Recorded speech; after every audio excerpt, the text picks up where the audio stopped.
Well, small apologies. I noticed there was a section with the Jenna video I recently did that it's like, oh, I wanted to do a little bit more, but I couldn't get to it. And but let's just dive into Aaron and the not real Tom Cruise crisis. And wow, where to begin with Aaron? Well, he's a thug, a monster, an idiot, and a moron. But I would have to give him this: that when I was a super hardcore fan, he did put some effort into the videos, but now it is like there's nothing for me to really to do commentary on. I'll just give an example. Not even this Tom Cruise video, but we'll get into that. So he did a video prior to this where he's like, "Oh, Scientology is selling Scientology through machine." And then I only watched a little bit of the video because it seemed to be going nowhere. So basically, it's a Scientologist using the e-meter. The e-meter is this kind of device in Scientology. It's not special, guys. Let me just spill the whole tea on that. That thing is super normal. The e-meter is nothing weird or abnormal. The e-meter has been used in other places by psychologists and other people. So Elron turned it into this mythic symbol for himself. Now I will apologize to Aaron if I'm misdescribing the video, but it just seemed like, oh, the guy's just using the e-meter, and they don't really use the e-meter like that, technically, in Scientology. That was the video. It's like, oh, they brought out the e-meter, and they're misusing the e-meter. That was the video.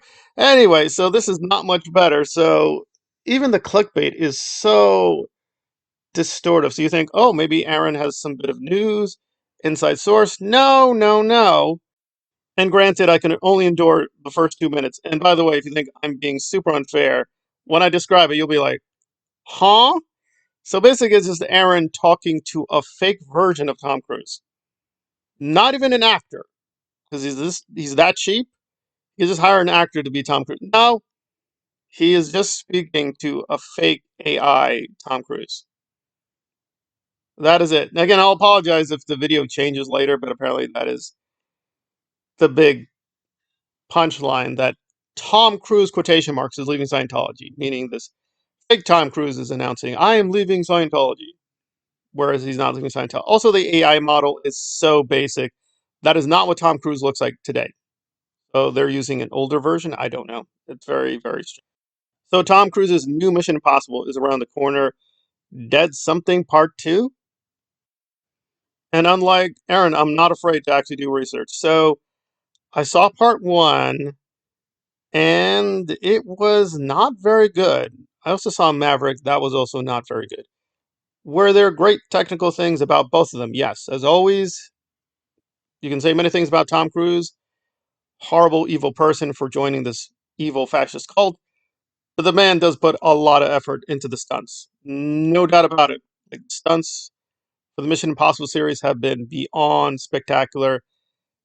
Great stunts with the last film, the last entry in Mission Impossible. A few very energetic scenes, but and they made a few brave choices. I'll say that much for the plot. I don't want to spoil it. If you want to give that a chance, I can't because I don't want to support or subsidize Scientology. But even if you're willing to hand wave the Scientology,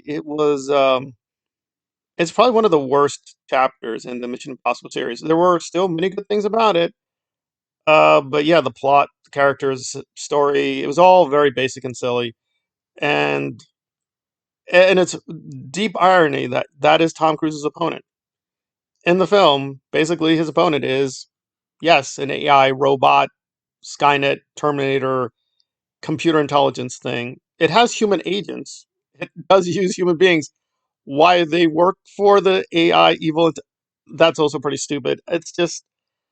It was just a big flashy show that didn't really go anywhere. Part 2 apparently promises to be the same thing. Great stunts, not any real story. I'm glad they're going to close out the AI story because it would have been bad to leave all the fans hanging without a part 2 because it just seemed weird because it was Dead Something. Part 1, they're getting rid of the part 1. What they were hoping for a trilogy, I don't know. They're changing the name. I mean, Tom is a Scientologist. Changing history midstream, that's normal for the Scientology people. So, yeah, I can't really support what he's up to. And it is getting rave reviews. John Campea, my other arch enemy, saying, guys, the reviews are like, oh my God, the greatest thing of all. Even Campea was like, one of the reviews was like, this is the greatest action film of all time. I am not joking with you. Somebody actually committed to that. It is the greatest action film of all time. Well, even John Campea was like, okay, that's a little much. I don't know if it's going to be that. So there we are. So I'm not very impressed. I think again they probably put in a genuine effort. The new team seems interesting enough, but even if you're a hardcore fan of Mission Impossible series, which I am, yeah, this is if this is his final mission, yeah, it's going off in a very low bad note. And there we are. So I will do more work there to give Tom a fair chance, but it looks like Maverick the sequel is probably more interesting. There we are. But who knows? Maybe the he will be there for another entry. It will actually be good. But yeah, not looking great for Mission Impossible. And oh, added to this, it's going against Lilo and Stitch. And I'm not a hardcore Lilo Stitch guy. I love the Disney cartoons, grew up with a lot of it, Tailspin, loved it, Darkwing Duck. Even I'm not that into it, but I'm more curious about that. And apparently, box office wise, it's just going to devastate Mission Impossible. Like, Mission Impossible is just going to get destroyed. Like, Thunderbolts, which is not doing too well, that's fizzling out. Sinners is still doing pretty solid, the Michael Jordan picture, but that's starting to lose the audience. So it is come down to Mission Impossible and Lilo is going to basically destroy Tom Cruise.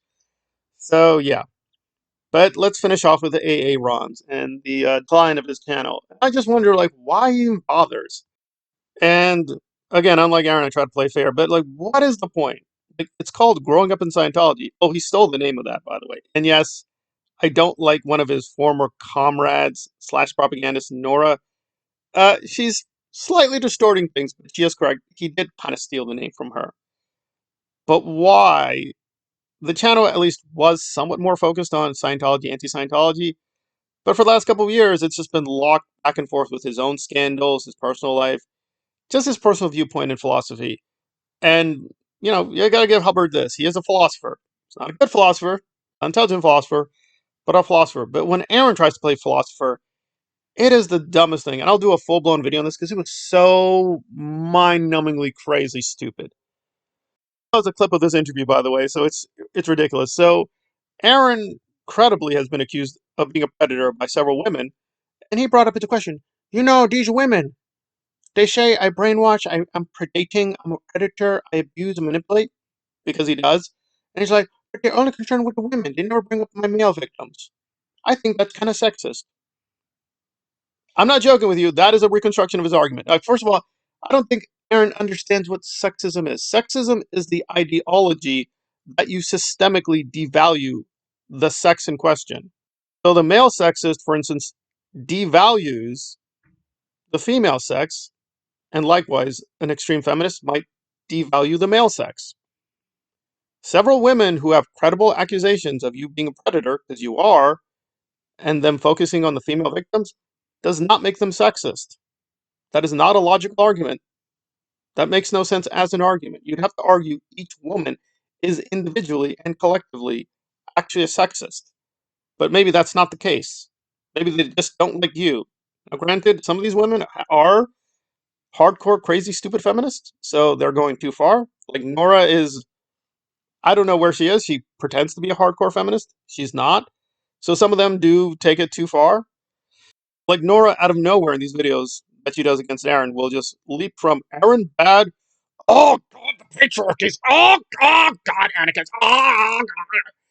And the patriarchy is guilty of making her fat, ugly, and stupid because she doesn't fact check her videos and keeps gobbling up copious amounts of soda and junk food. The patriarchy did that to Nora. Not Nora did that.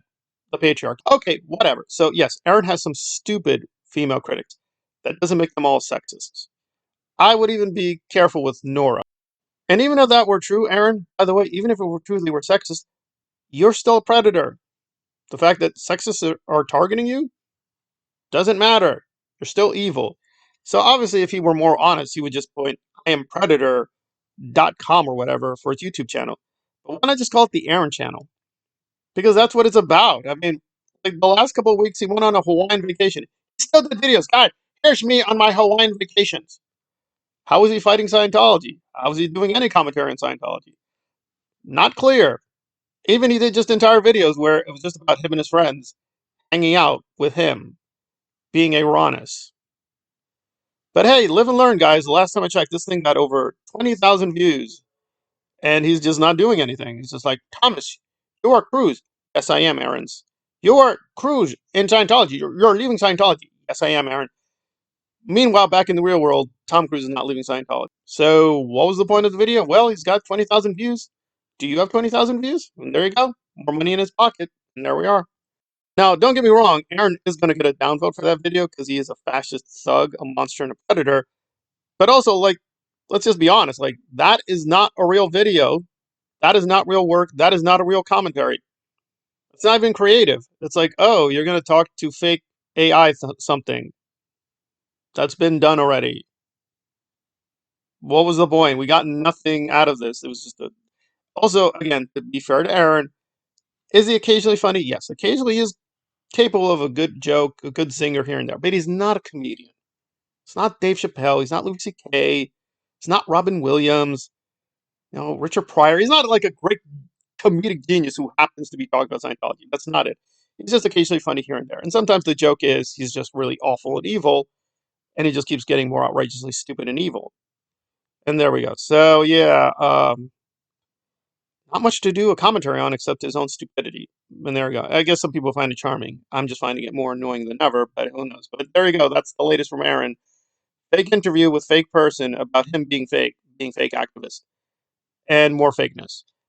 Yeah, downvote very much earned.